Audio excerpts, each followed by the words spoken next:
તો અમદાવાદ માટે સૌથી મોટા સમાચાર। અમદાવાદમાં આવતીકાલે શાળા અને કોલેજમાં રજા જાહેર કરવામાં આવી છે। ભારેથી અતિભારે વરસાદની આગાહીને લઈને આ નિર્ણય લેવામાં આવ્યો છે। ભારેથી અતિભારે વરસાદ અમદાવાદમાં પડી શકે છે અને એના જ કારણે આવતીકાલે પણ તમામ શાળા અને કોલેજમાં શૈક્ષણિક કાર્ય બંધ રાખવામાં આવશે। તો અમદાવાદના લોકો માટે આ સૌથી મોટા સમાચાર આવી રહ્યા છે।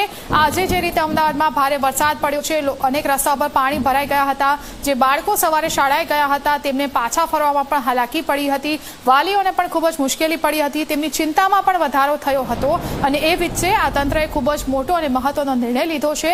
સ્થિતિને જોતા આવતીકાલે તમામ શાળા અને કોલેજમાં અભ્યાસ કાર્ય બંધ રાખવાનો નિર્ણય લેવામાં આવ્યો છે। એટલે કે અમદાવાદમાં આવતીકાલે આ સૌથી મોટા સમાચાર।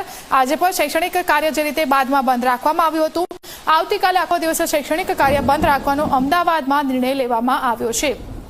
તમામ શાળા અને કોલેજમાં અત્યારથી જ રજા જાહેર કરી દેવામાં આવી છે, જેથી કોઈને પણ હાલાકી ના પડે અને વરસાદના કારણે કદાચ ગંભીર પરિસ્થિતિ સર્જાય તો લોકો એમાં ફસાય નહીં, એટલા માટે અમદાવાદમાં આવતીકાલે શાળા અને કોલેજમાં રજા જાહેર કરી દેવામાં આવી છે। ભારેથી અતિભારે વરસાદની આગાહી અને આગાહીના કારણે તંત્રએ સૌથી મોટો નિર્ણય લઈ લીધો છે। જે રીતે સિસ્ટમ સક્રિય થઈ છે, અમદાવાદમાં આજ સવારથી સતત વરસાદ પડી રહ્યો છે, જળભરાવ થઈ રહ્યો છે અને તેના કારણે વિકટ સ્થિતિ સર્જાઈ શકે છે અને આવી જ તમામ શક્યતાઓને ધ્યાનમાં રાખીને હાલ સૌથી મોટો નિર્ણય તંત્ર દ્વારા લેવામાં આવ્યો છે। અમદાવાદમાં આવતીકાલે શૈક્ષણિક કાર્ય બંધ રહેશે। તમામ શાળા અને કોલેજમાં રજા રાખવામાં આવશે।